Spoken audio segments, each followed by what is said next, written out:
গ্রেফতারকৃত নজরুল ইসলাম ওরফে রাজকে জিজ্ঞাসাবাদে জানা যায় সে 1989 সালে খুলনার একটি মাদ্রাসা থেকে দাখিল সম্পন্ন করেন।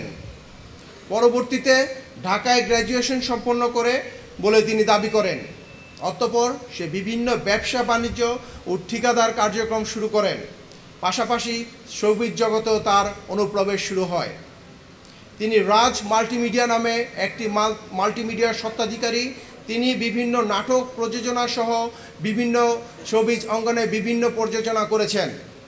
ব্যবসায়িক জগৎ ও চিত্র জগৎ এই দুই ক্ষেত্রে সংযোগ থাকায় তিনি ব্যক্তিগত স্বার্থ চরিতার্থে তিনি উদ্দেশ্যপ্রণোদিতভাবে নিজের অবস্থানকে অপব্যবহার করেছেন।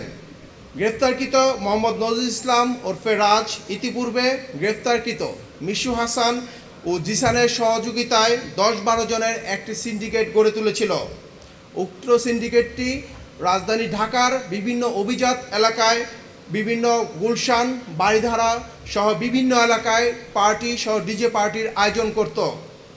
ওই সকল পার্টিতে বিভিন্ন অনৈতিক কার্যক্রম সহ মাদক সেবন সহ বিভিন্ন কার্যক্রম পরিচালিত হতো। উক্ত পার্টিতে অংশগ্রহণকারীদের কাছ থেকে বিভিন্ন পরিমাণে অর্থ সংগ্রহ করা হতো। এরই মাধ্যমে এই সিন্ডিকেটের সদস্যরা বিপুল পরিমাণ অর্থের মালিক হয়ে যায়।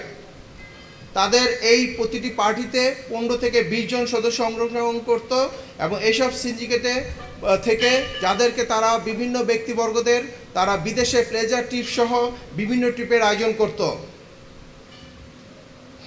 এই পার্টি আয়োজনের ক্ষেত্রে আগত ব্যক্তিদের চাহিদা ও পছন্দ অনুযায়ী পার্টিসমূহে বিভিন্ন ব্যক্তিবর্গকে পাঠানো হতো। গ্রেফতারকৃত মোহাম্মদ নজরুল ইসলাম ওরফে রাজ এর সিন্ডিকেট সামাজিক যোগাযোগ মাধ্যমের অপব্যবহার করেছে। তাদের সুদূর পরিকল্পনায় অগ্রসর হয়ে এবং নিজেদের বিভিন্ন স্বার্থ চরিতার্থে তারা এই ধরনের কাজ করত বলে জানায়। গ্রেফতারকৃত রাজ মাল্টিমিডিয়ার কার্যালয়টি অনৈতিক কাজে ব্যবহৃত হতো। গ্রেফতারকৃত রাজ জানায় সে এই জাতীয় অবৈধ আয় হতে অর্থের নামে বেনামে বিভিন্ন ব্যবসা আমদানি, ব্রেজার, বালু ভরাট ও ঠিকাদারি ও শোবিজ জগতে বিভিন্নভাবে উনি বিনিয়োগ করেছেন। তিনি বর্ণিত ব্যবসায় কয়েকজন অবৈধ অর্থের যোগানদান সম্পর্কেও আমাদেরকে তথ্য দিয়েছেন। গ্রেফতারকৃতদের ব্যবসায়িক কাঠামোতেও অস্বচ্ছতা রয়েছে। গ্রেফতারকৃতদের বিরুদ্ধে আইনানুগ ব্যবস্থা প্রক্রিয়াধীন। প্রাথমিক জিজ্ঞাসাবাদে আমরা বেশ কিছু গুরুত্বপূর্ণ তথ্য পেয়েছি। এই সকল পার্টি বা ডিজে পার্টিতে কারা অংশগ্রহণ করতেন এবং কারা বিভিন্নভাবে অনৈতিক কাজে লিপ্ত হতেন এই সংক্রান্ত আমরা বিভিন্ন তথ্য পেয়েছি। এই ধরনের তথ্যগুলো উদ্দেশ্যপ্রণোদিত কিনা সেটাও যাচাই বাছাই করা হচ্ছে। যাচাই বাছাই পরবর্তীতে তাদের বিরুদ্ধে প্রয়োজনীয় ব্যবস্থা গ্রহণ করা হবে। আমরা তদন্ত করছি, তদন্তের স্বার্থে এখন আমরা আপনাদেরকে বলছি না। আমি একইভাবে বলতে চাই, এই সকল পার্টি বা ডিজে পার্টিতে কারা কারা অংশগ্রহণ করতেন তাদের সম্পর্কে আমরা কিছু তথ্য পেয়েছি।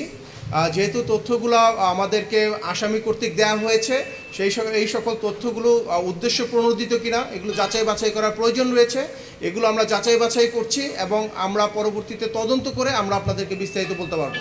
এই মাদকগুলো যারা ওনাকে সরবরাহ করতেন এদের মধ্যে নাজমুল ইসলাম রাজও একজন।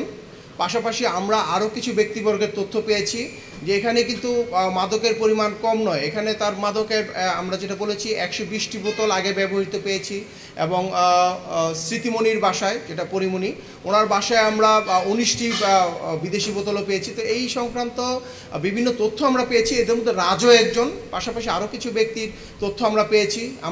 আপনারা জানেন গতকালকে আমরা গ্রেফতার করেছি মিশু হাসান, জিসান, এদের কাছ থেকে এই সম্পর্কিত কিছু তথ্য সংশ্লিষ্টতা পেয়েছি। সামগ্রিকভাবে আমরা তদন্ত করে দেখছি, যেটা পরবর্তীতে আমরা আপনাদেরকে জানাতে পারবো।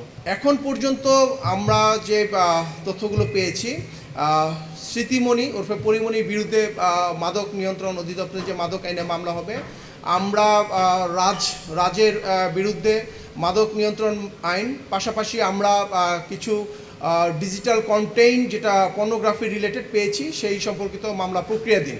প্রাথমিক জিজ্ঞাসাবাদে আমরা জেনেছি নজরুল ইসলাম রাজ তার যে প্রযোজনার যে কেরিয়ার এটি শুরু হয় 2014 সালে। তখন তার নিজের নামে কোনো মাল্টিমিডিয়া ছিল না। সে বিভিন্ন নামে বেনামে বিভিন্ন নাটক সহ বিভিন্ন নাটক এবং মিডিয়া যে মুভি সেগুলো উনি প্রযোজনা করে আসছিল। পরবর্তীতে আমরা জেনেছি 2018 সালে তিনি এই রাজ মাল্টিমিডিয়াটি উনি কার্যক্রম শুরু করেন, যার মাধ্যমে তিনি ইতিমধ্যে 2টি সিনেমা প্রযোজনা করছেন। এবং এই রাজ মাল্টিমিডিয়ার যে অফিস আমরা পেয়েছি, সেই অফিসে আমরা নিয়মতান্ত্রিকভাবে গতানুগতিক যে নিয়ম র্যাব অভিযান পরিচালনা করার ক্ষেত্রে যে র্যাবের একটি গোয়েন্দা দল থাকবে, আভিযানিক দল থাকবে এবং র্যাবের ম্যাজিস্ট্রেট থাকবে, তাদের মাধ্যমে আমরা গতানুগতিকভাবে অভিযান পরিচালনা করেছি। এবং এখন পর্যন্ত আমরা সেই মামলার সাথে এই অভিযানে যে তার অফিস সেটিও তার সাথে অন্তর্ভুক্ত আছে।